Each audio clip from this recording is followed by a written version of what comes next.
কই গো গিন্নি, কোথায় গেলে? এদিকে এসো তো দেখি। কি হয়েছে কি? এভাবে চিৎকার করছো কেন? আমাকে তো কাজ করতে হয় নাকি? এখনো সব কাজ পড়ে আছে, রান্না বসাতে হবে, আবার নদী থেকে পানি আনতে হবে। এখনো কিছুই করতে পারলাম না। তুমি যে কত কাজ করো তা আমি ভালো করেই জানি। ওই তো নদীর ঘাটে গিয়ে গল্প জুড়িয়ে দাও, আর এখন আমার কাছে এসে তারা দেখাচ্ছ, তাই না? তারা দেখাবো না তো কি করব শুনি? তুমি তো আর আমার কাজগুলো করে দিবে না। আমাকে যে একটু কাজে সাহায্য করবে তা না, সারাক্ষণ ওই চাকরি নিয়ে পড়ে থাকো। টোনাকে দেখো গিয়ে, টুনি সব কাজে কেমন সাহায্য করে। টুনি ভাগ্য করে একটা স্বামী পেয়েছে। চাকরি না করলে খাবে কি? হ্যাঁ, দামি দামি খাবার, দামি দামি গয়নাগাটি, এগুলো কোথা থেকে আসে শুনি? ওই টোনার কথা বলছো তো? ও তো সারাক্ষণ বাড়িতেই থাকে, তাই টুনির কাজে সাহায্য করে দেয়। আমি তো আর টোনার মতো বাড়িতে বসে থাকি না যে তোমাকে কাজে সাহায্য করে দিব। হয়েছে হয়েছে, আর বলতে হবে না। তুমি বাড়িতে থাকলে কতটা সাহায্য করতে তা আমি ভালো করেই জানি। শোনো গিন্নি, সকাল সকাল আমি তোমার সাথে ঝগড়া করতে চাই না। তাড়াতাড়ি রান্না করো, আমি খেয়ে অফিসে যাব। আমার দেরি হয়ে যাচ্ছে। এরপর সুখী পায়রা রান্না করতে যায়। আর এদিকে কাকুলি কালু কাককে বলতে থাকে, কালু, তোমাকে একটা কথা বলবো। বলতে হবে না, আমি আসার সময় বাজার করে নিয়ে আসব। তোমাকে এত চিন্তা করতে হবে না। আমি বাজারের কথা বলিনি। তাহলে কি বলবে বলো দেখি। তোমাকে তো সে কবে থেকে বলি আমার জন্য একটা সোনার হার বানিয়ে দিতে, কিন্তু তুমি তো আমার কোনো কথাই শুনছো না। ওসব হারটার এখন দিতে পারবো না। আর তুমি তো সব সময় বাড়িতে থাকো, তোমার হার দিয়ে কি হবে শুনি? বাড়িতে থাকি জন্য আমার কি শখ আহ্লাদ নেই নাকি? সারাক্ষণ শুধু কি রান্না বান্না করাটাই আমার কাজ? আমার কি ইচ্ছে করে না একটু সেজেগুজে থাকতে? না, তোমাকে সেজেগুজে থাকতে হবে না। আমি তোমাকে এত দাম দিয়ে সোনার হার বানিয়ে দিতে পারবো না। যাই হোক, এবার আমার দেরি হয়ে যাচ্ছে, আমি আসি। যাক, এবার গাছে ভালোই ডালিম হয়েছে। এই ডালিমগুলো বাজারে বিক্রি করতে পারলে কিছু টাকা পাওয়া যাবে। কয়েকদিন বাদে ডালিমগুলো পাকতে শুরু করবে। এখন আর কোনো চিন্তা নেই। যাই দেখি গিন্নি কি করছে। এ কথা বলে টোনা ঘরে চলে যায়। আর টোনা ঘরে গিয়ে দেখতে পায় টুনি হাতে হাসি ডিম নিয়ে দাঁড়িয়ে আছে। কি গো গিন্নি, আমাদের হাঁস ডিম দিয়েছে? হ্যাঁ টোনা, আমাদের হাঁস ডিম দিয়েছে। ভালোই হয়েছে। এখন থেকে তুমি পাকা ডালিম আর হাঁসের ডিম বাজারে বিক্রি করতে পারবে। তাহলে আমাদের আর অভাব থাকবে না। হ্যাঁ টুনি, তুমি একদম ঠিক কথা বলেছো। এমনিতেও তোমাকে কিছুই দিতে পারি না, তবুও তুমি কখনো মুখ ফুটে কিচ্ছুটি বলো না। টোনা, আমার কিছুই চাই না। আমি এভাবেই ভালো আছি। না টুনি, তুমি এভাবে ভালো নেই। কালু দাদা, কবুতর দাদা ভালো চাকরি করে ওরা ওদের বউদের কত কিছু কিনে দেয়, আর সেই তুলনায় আমি তোমাকে কিছুই দিতে পারি না, কারণ আমি ওদের মতো ভালো চাকরি করি না। আমি তো সারাক্ষণ বাড়িতেই বসে থাকি। তোমার নিশ্চয়ই অনেক খারাপ লাগে, তাই না? না টোনা, আমার খারাপ লাগে না। তুমি যেমন, আমি তোমাকে তেমনই ভালোবাসি। তুমি আর কখনো এমন কথা বলো না তো, তাহলে কিন্তু আমি ভীষণ রাগ করব। ঠিক আছে টুনি, আমি আর কখনো এমন কথা বলবো না। এবার তুমি খুশি তো? হ্যাঁ টোনা, আমি অনেক খুশি। এভাবেই সেই দিন কেটে যায়। আর পরের দিন সকালে টোনা ডালিম গাছ থেকে কিছু ডালিম পেড়ে বাজারে নিয়ে যায়। আর ডালিম বিক্রি করে টোনা বেশ কিছু টাকা পায়। তা দিয়ে টোনা কিছু বাজার করে বাড়িতে নিয়ে যায়। আর অন্যদিকে মোড়ল তোতাকে বলতে থাকে, তোতা, আজ বাজার থেকে ভালো দেখে কিছু পাকা ডালিম নিয়ে আসিস তো। অনেক দিন থেকে ভালো ফল খাওয়া হয় না, আর এখন তো ভালো ফলও পাওয়াও যায় না। বনের পাখিরা তো অসৎ উপায়ে ব্যবসা শুরু করেছে। নির্ভেজাল ফলমূল আর কোথায় পাবো? মরল মশাই, বনের অন্য পাখিরা অসৎ উপায়ে ব্যবসা করলেও একজন আছে যে সৎ উপায়ে ব্যবসা করতে চায়, কিন্তু তার যে জায়গা জমি নেই, তাই সে নিজের আঙিনায় ডালিম চাষ করেছে। তুই কার কথা বলছিস? আমি তো অমন ভালো ও সৎ পাখি এ বনে আছে বলে আমার জানা নেই। মরল মশাই, আমি টোনার কথা বলছি। টোনা তার ডালিম গাছে কখনো কীটনাশক ব্যবহার করে না। টোনার গাছের পাকা ডালিম খেতে অনেক সুস্বাদু। আপনি একবার খেয়ে দেখবেন, আমি মিথ্যা বলছি না। তুই টোনার কথা বলছিস? আর তুই জানলি কি করে টোনার গাছের ডালিম খেতে অনেক সুস্বাদু? তুই কি কখনো খেয়েছিস নাকি? হ্যাঁ মরল মশাই, আমি একদিন খেয়েছিলাম। আর শুধু কি ডালিম, ওর বাড়িতে হাঁসও আছে। সেই হাঁসের ডিম খেতে অনেক পুষ্টিকর। ও, তুই আগে থেকে সবকিছু জানতিস, তবুও আমাকে কিচ্ছুটি বলার প্রয়োজন মনে করিসনি। আমাকে ভেজালযুক্ত খাবারগুলো এতদিন জেনে শুনে খাইয়েছিস। মরল মশাই, আমার ভুল হয়ে গেছে। আমার আর কখনো এমনটা হবে না। আমাকে আপনি ক্ষমা করে দিন। ঠিক আছে, আমার কাছে আর ক্ষমা চাইতে হবে না। এখন তুই গিয়ে টোনাকে আমার কাছে নিয়ে আয় তো দেখি। ঠিক আছে মরল মশাই, আমি এক্ষুনি যাচ্ছি। এরপর তোতা মোড়লের কথা মতো টোনার কাছে যায়। এ কি তোতা দাদা, তুমি? হ্যাঁ, আমি তোর কাছে আসলাম। মোরল মশাই তোকে ডেকে পাঠিয়েছে। এক্ষুনি তুই আমার সাথে চল। কি বলছো? মোড়ল মশাই আমাকে ডেকে পাঠিয়েছে? ঠিক আছে, চলো তবে।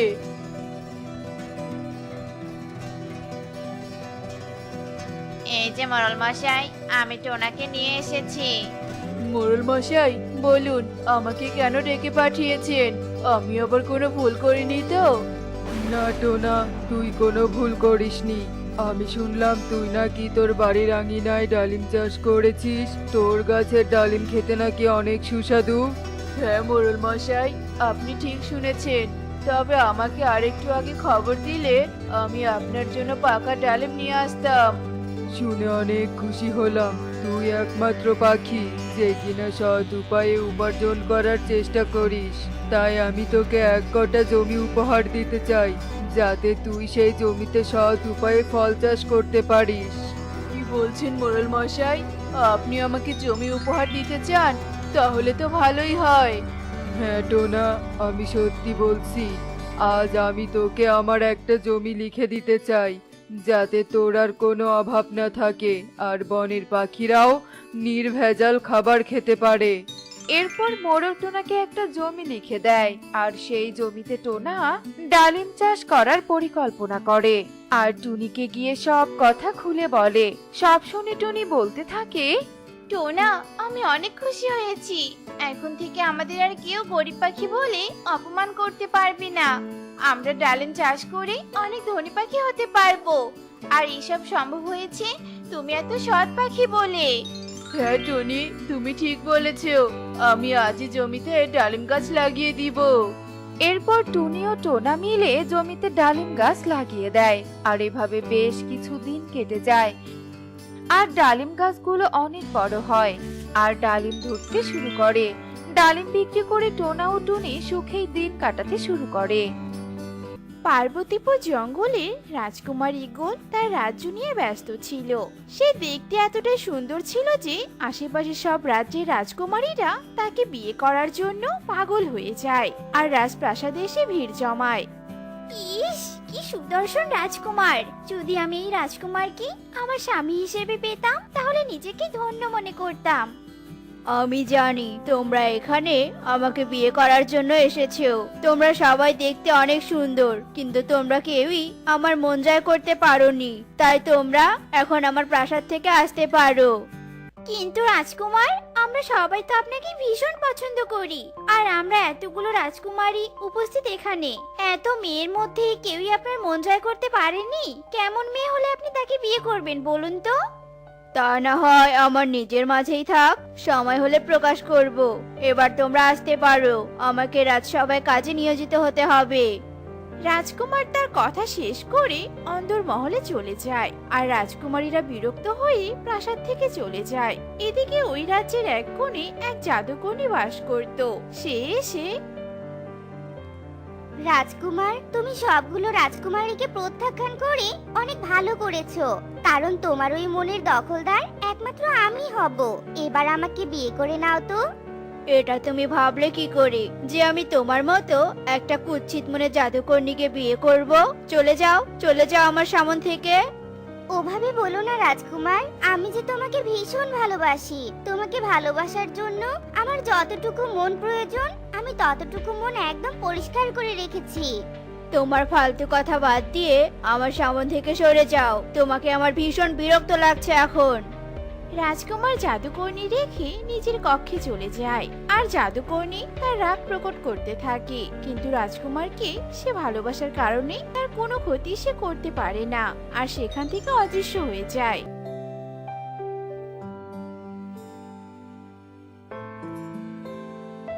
আজ আমার সারাটা দিন নষ্ট করে দিল। কেন যে এরা আমার সামনে আসে কে জানে। আমি তেমন কাউকে চাই না যে কিনা সুন্দর নয়, বরং সুন্দর মনের অধিকারী হবে আর অনেক দয়ালু হবে। রাজকুমার এসব ভাবতে ভাবতে ঘুমিয়ে পড়ে। এদিকে রাজ্যের এক কোণে টুনি নামের এক পাখি তার অসুস্থ স্বামীকে নিয়ে বসবাস করত। টুনি দেখতে যেমন সুন্দরী তেমন দয়ালুও। সবাই তাকে এক নজর দেখার জন্য অধীর আগ্রহে থাকে, কিন্তু টুনি শুধু সারা দিন রাত তার স্বামীকে বাঁচানোর চেষ্টাতেই নিয়োজিত থাকে। ওগো, তুমি এই ওষুধটুকু খেয়ে নাও গো। খাবো না, আমি কোনো ঔষধ খাবো না। এইসব ঔষধ আমাকে একদম সুস্থ করতে পারছে না। এ কি, তুমি ওষুধটা ছুঁড়ে ফেলে দিলে? এবার কি হবে? রাতের ওষুধ না খেলে তো তুমি আরো বেশি অসুস্থ হয়ে পড়বে। আমি ওসব ফালতু ঔষধ আর খাবো না। ওসব ফালতু ঔষধ খাওয়ার থেকে মরে যাওয়া অনেক ভালো। না না, তুমি অমন কথা একদম বলো না। তোমার কিছু হয়ে গেলে আমি কি নিয়ে বাঁচবো? আচ্ছা হোক, ছাড়ো ওসব কথা। এখন তো অনেক রাত হয়ে গেছে, এখন বরং ঘুমিয়ে পড়ো। কাল সকালে আমি কোনো ব্যবস্থা করে নিব। টোনা চোখের জল ফেলতে ফেলতে ঘুমিয়ে পড়ে আর টুনি সারা রাত চোখের জল ফেলে নির্ঘুম রাত কাটিয়ে দেয়। এদিকে দেখতে দেখতে সকাল হয়ে আসে।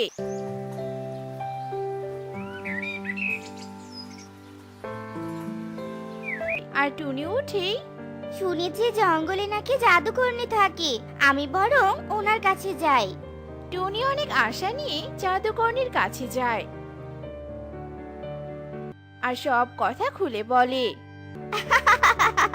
ঠিক আছে, আমি তোর স্বামীকে সুস্থ করতে সাহায্য করব, কিন্তু তার জন্য একটা শর্ত আছে। কি শর্ত বলুন আমায়, আমি সবকিছু করতে রাজি। আমি রাজকুমারকে ভীষণ ভালোবাসি, কিন্তু রাজকুমার আমাকে একদম পছন্দ করে না। আমি আরো সুন্দর হতে চাই, তাই তোর রূপটা আমাকে দিয়ে দিতে হবে। আমি আমার স্বামীর জন্য সবকিছু করতে রাজি। আমার রূপের পরিবর্তে যদি সে সুস্থ হয়ে যায় তাতেই আমি খুশি। নাও, তুমি আমার রূপ নিয়ে নাও। টুনির কথা মতো জাদুকর্ণী তার জাদু দিয়ে টুনির রূপ নিয়ে নেয় আর সাথে সাথে টুনি কালো কুৎসিত হয়ে যায়। আর জাদুকর্ণী একটা ওষুধের বোতল দিয়ে বলে, যা, এই ঔষধের বোতল নিয়ে বাড়ি ফিরে যা আর তোর স্বামীকে খাইয়ে দে। কুৎসিত টুনি চোখের পানি ফেলতে ফেলতে ঔষধ নিয়ে বাড়িতে ফিরে যায় আর টোনাকে খাইয়ে দেয়। ওষুধ খাওয়ানোর সাথে সাথে টোনা পরিপূর্ণ সুস্থ হয়ে যায়। তুমি সুস্থ হয়ে গিয়েছো? এই, কে তুমি? আমি তোমার স্ত্রী। আমার বউ অনেক সুন্দরী। আমি আমার বউয়ের সৌন্দর্য অনেক বেশি ভালোবাসি। তুই চলে যা আমার সামনে থেকে। তোর মতো কুৎসিত মেয়েকে আমার চাই না। টোনার মুখে এমন কথা শুনে টুনি ভীষণ কষ্ট পায় আর কাঁদতে কাঁদতে নদীর পাড়ে গিয়ে বসে পড়ে। এদিকে জাদুকর্ণী রাজকুমারের কাছে গিয়ে বলে, রাজকুমার দেখো, আমি আরো কত সুন্দর হয়ে গিয়েছি। এবার তুমি আমাকে বিয়ে করে নাও। তোমাকে আর কতবার বলতে হবে যে আমি তোমাকে একদম পছন্দ করি না। তুমি চলে যাও আমার সামন থেকে। আহ! জাদুকর্ণী চিৎকার করে তার জাদু প্রয়োগ করতে থাকে আর তাতে করে রাজকুমার আহত হয়ে যায় আর রাজকুমার রেগে প্রাসাদ থেকে বেরিয়ে যায়। এদিকে টুনি দীর্ঘদিন থেকে ঠিকমতো খাবার না খাওয়ার কারণে ভীষণ অসুস্থ হয়ে পড়ে আর মাথা ঘুরে নদীর জলেই পড়ে যায়। ঠিক তখনই একটা বড় মাছ এসে টুনিকে গিলে ফেলে। আমি কি গিলে খেলাম? আমি যে আর নিঃশ্বাস নিতে পারছি না। মাছ যন্ত্রণায় হাঁসফাঁস করতে থাকে আর অল্প কিছুক্ষণের মধ্যেই মাছ মারা যায় আর ভাসতে ভাসতে রাজকুমারের সামনে এসে আটকে যায়। এদিকে মাছের পেট থেকে টুনি কন্যা চিৎকার করতে থাকে, কে কোথায় আছো? আমাকে বাঁচাও, আমাকে বাঁচাও। আরে এটা তো কোনো মেয়ে পাখির কণ্ঠ মনে হচ্ছে, কিন্তু আমি তো আশেপাশে কোনো মেয়ে পাখিকে দেখতে পাচ্ছি না, শুধু বড় একটা মাছকে দেখতে পাচ্ছি। তাহলে কি মাছের পেটে কিছু আছে? এই বলে রাজকুমার তার কাছে থাকা তলোয়ার দিয়ে মাছের পেট কেটে ফেলে আর অমনি ভিতর থেকে টুনি কন্যা হাঁপাতে হাঁপাতে বেরিয়ে আসে। আর একটু হলেই তো আমার দমটা বন্ধ হয়ে আসতো। আর আপনি যে আমাকে বাঁচাবেন আমি তো কখনোই ভাবতে পারিনি। অনেক ধন্যবাদ আপনাকে। ধন্যবাদ দিতে হবে না। রাজকুমারের কাজ হলো প্রজাদের রক্ষা করা, আর আমি তাই করছি। কিন্তু তুমি এখানে কি করে এলে? এরপর টনি তার সাথে ঘটে যাওয়া সব ঘটনাই খুলে বলে, আর রাজকুমারও তার সাথে ঘটে যাওয়া সব ঘটনা বলে। তোমার স্বামী মূর্খ, তাই তো সে তোমার রূপের প্রেমে পড়েছিল।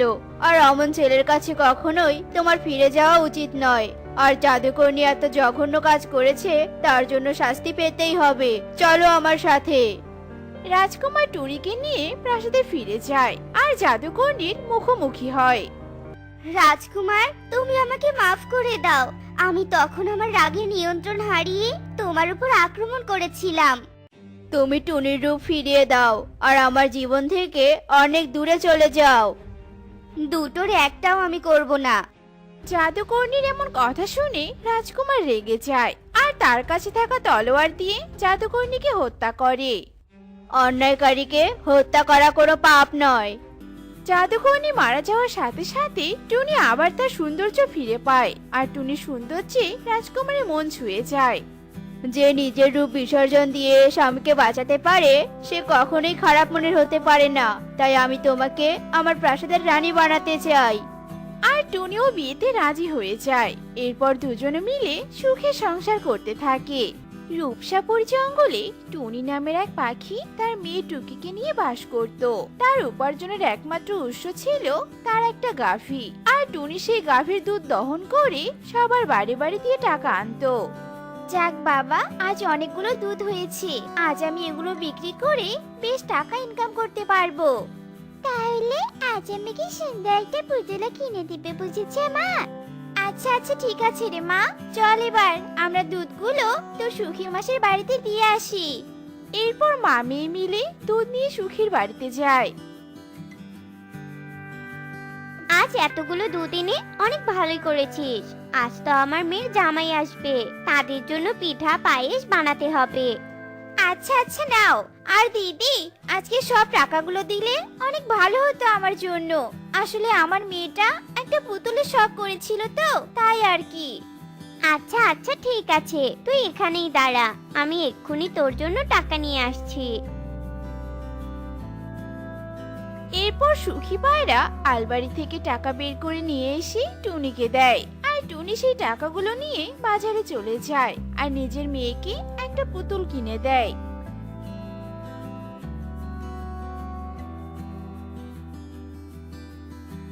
মা, তুমি অনেক ভালো। তুমি এখন বাড়ি ফিরে যাও, আমি আমার সব বন্ধুদের আমার পুতুলটা দেখিয়ে আসি। ঠিক আছে রে মা, তবে একদম কিন্তু দেরি করবি না। টুকি দৌড়ে তার বন্ধুদের কাছে যায়, আর টুনি বাড়িতে ফিরে গিয়ে তার কাজে ব্যস্ত হয়ে পড়ে। ওইদিকে টুকি, কুহু, দেখ না রে, আমার মা আমাকে কত সুন্দর আর দামি একটা পুতুল কিনে দিয়েছে। তাই নাকি রে? দে তো আমায় একটু তোর পুতুলটা। এই নে, সাবধানে কিন্তু খেলবি, একদম ফেলে দিয়ে আমার পুতুলকে ভাঙবি না। টুকির কথা শেষ হতে না হতেই কুহুর হাত থেকে পুতুলটা মাটিতে পড়ে যায়, আর অমনি পুতুলটা ভেঙে যায়। এটা তুই কি করলি কুহু? আমার পুতুলটা ভেঙে দিলি তুই। এবার তুই আমাকে আমার পুতুল ফিরিয়ে দে। তুই কেন ভেঙে দিলি আমার পুতুল? ভেঙেছি, পেস্ট করেছি। এবার তুই গিয়ে আবার তোর মায়ের কাছ থেকে পুতুল কিনে নিস, যা। আমরা অনেক গরিব, আর আমার মায়ের কাছে এখন অত টাকা নেই যে আমাকে পুতুল কিনে দিবে। তুই আমাকে আমার পুতুল ফিরিয়ে দে। কুহু কিছুতেই তার পুতুল ফিরিয়ে দিতে রাজি হয় না, আর টুকি কাঁদতে কাঁদতে নিজের বাড়িতে ফিরে যায় আর তার মাকে পুতুলের সব ঘটনা খুলে বলে। এটা তো কুহু ভারী অন্যায় করেছে, আমাকে গিয়ে তো ব্যাপারটা দেখতে হয়। এরপর টুনি টুকিকে নিয়ে কালু কাকের বাড়িতে যেতে থাকে। ওইদিকে কুহু তার বাবাকে সব ঘটনা খুলে বলে। এটা তুই কি করেছিস রে মা? এখন ওর মা এলে তো আমাদের গলায় পাড়া দিয়ে পুতুলের টাকা আদায় করে ছাড়বে। শোন, আমার মাথায় একটা বুদ্ধি এসেছে। আমরা যদি সেই বুদ্ধি অনুযায়ী কাজ করি, তাহলে টুনি আর কোনোভাবেই আমাদের টাকা আদায় করতে পারবে না।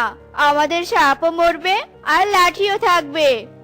এরপর কালু কাক তার মেয়ের কানে কানে বুদ্ধি শিখিয়ে দেয়। এদিকে ততক্ষণে টুনিও সেখানে চলে আসে। কালু দাদা, তোমার মেয়ে আমার মেয়ের পুতুল ভেঙে দিয়েছে। আমার কাছে আর কোনো টাকা নেই যে আমি আমার মেয়েকে আবার নতুন করে পুতুল কিনে দিব। এবার তুমি আমার মেয়ের পুতুল ভাঙার ক্ষতিপূরণ দাও তো। এ তো দেখছি চোরের মায়ের বড় গলা। তুই জানিস তোর মেয়ে আমার মেয়ের সোনা আংটিটা চুরি করে নিয়ে গিয়েছে? এবার তুই তাড়াতাড়ি আমার মেয়ের আংটিটা ফিরিয়ে দে, নয়তো এক্ষুনি আমি তোকে পুলিশে দিব। না মা, আমি কিছু চুরি করিনি। ওরা তোমাকে মিথ্যে কথা বলছে মা। আমি সত্যি বলছি মা। চুপ, তোরা মা মেয়ে আর কোনো কথা বলবি না, চোর কোথাকার। টুকি, আমি তোকে এই শিক্ষা দিয়ে বড় করেছি, হ্যাঁ? আজ খালি আমার সাথে বাড়িতে চল, তারপর দেখবি আমি তোকে কি শাস্তিটাই না দেই। এই বলে টুনি রাগ করে তার মেয়েকে নিয়ে বাড়িতে ফিরে যায় আর টুকিকে ধরে মারতে শুরু করে। তোকে আমি এত কষ্ট করে খাইয়ে পরিয়ে বড় করছি অন্যের মুখের কথা শোনার জন্য, হ্যাঁ? আর একবার যদি কারো বাড়িতে গিয়েছিস তাহলে আমি তোর পা কেটে তোকে ঘরে বসিয়ে রাখবো, এই বলে দিলাম। টুনি টুকিকে অনেক মারে আর তারপর মার থামিয়ে বাইরে চলে যায়। আহারে, আমার মালকিনটার আজ অনেক রাগ উঠেছে, অনেক কষ্ট পাচ্ছে আমার মালকিন। যাই, আমি বরং আমার মালকিনকে খুঁজে বাড়িতে নিয়ে আসি। গাভী বাড়িতে আর এক মুহূর্ত দেরি না করে টুনিকে খুঁজতে বের হয়, কিন্তু দুর্ভাগ্যবশত গাভী যে সেই গিয়েছে তাকে আর খুঁজে পাওয়া যায়নি। গাভী, এভাবে তুই আমাকে ছেড়ে চলে গেলি। এখন আমি দুধ কোথায় পাবো? আর আমার সংসারই বা কি করে চলবে? টুনি তার গাভীর জন্য ভীষণ কান্না করে, কিন্তু কেঁদেও তো আর কোনো লাভ নেই। গাভী আর কখনোই ফিরে আসে না। এরপর দেখতে দেখতে দুদিন কেটে যায়।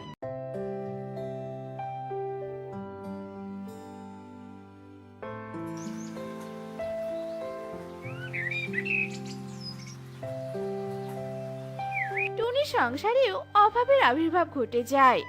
এইভাবে তো আর সংসার চলছে না। অবশ্য গাভীর কিছু গোবর মজুত করা আছে, আমি বরং সেগুলো দিয়ে কিছু ঘুঁটে বানিয়ে নেই। আজকাল ঘুঁটের বেশ চাহিদা পড়েছে।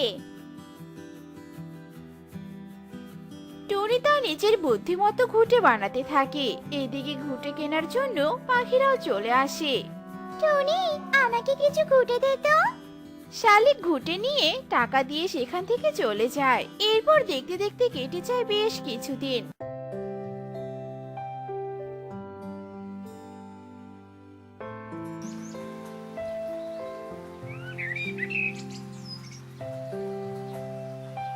আর ততদিনে টুনির ঘুঁটেগুলো শেষ হয়ে যায়, আর তার সাথে সাথে টুনির টাকাগুলো সব শেষ হয়ে যায়। মা, আমি যে খুব ক্ষুধা পেয়েছে মা, তুমি আমাকে কিছু খাবার দাও না মা। মারে, আমার কাছে যে কোনো খাবার নেই, আমি তোকে কোথা থেকে খাবার দিব বল? তুমি দেখো না মা, কোথাও কোনো খাবার পাও কি না? আমার যে আর একদম ক্ষুধা সহ্য হচ্ছে না।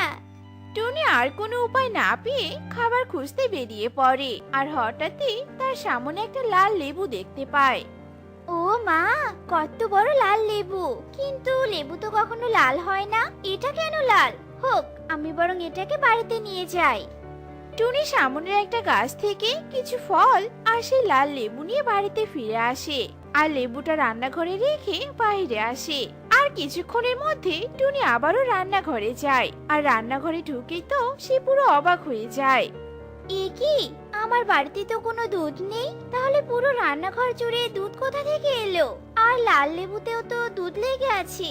দেখি তো লেবুটা একটা পাত্রে রাখলে কি হয়। টুনি লাল লেবুটা নিয়ে একটা পাত্রে রেখে দেয়। এরপর দেখতে দেখতে রাত হয়ে আসে।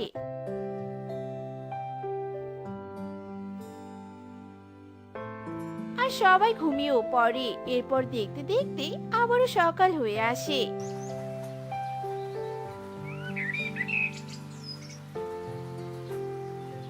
আর টুনি ঘুম থেকে উঠেই তার রান্নাঘরে চলে যায়, আর গিয়ে তো পুরো অবাক হয়ে যায়। আরে আরে, পুরো পাত্র জুড়ে দুধ! নিশ্চয়ই এটা সৃষ্টিকর্তার কোনো আশীর্বাদ। আমি বরং এই দুধগুলো সব গরিবদের মধ্যে বিলিয়ে দেই। টুনি দুধগুলো নিয়ে সব গরিবদের মাঝে বিলিয়ে দেয়।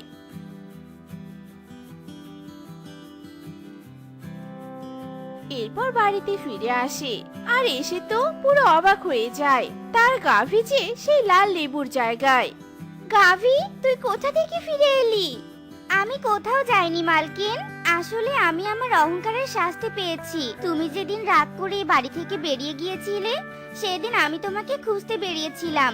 আর এক সাধু পিপাসায় কাতর হয়ে আমার কাছে দুধ পান করতে এসেছিল, কিন্তু আমি দেইনি। তার কারণে সে আমাকে অভিশাপ দিয়েছিল, আর আমি লাল লেবুতে পরিণত হয়েছিলাম। আর আজ তুমি আমার দুধ দিয়ে ভালো কাজ করার কারণে আমি আবারও আমার আসল রূপে ফিরে আসতে পেরেছি।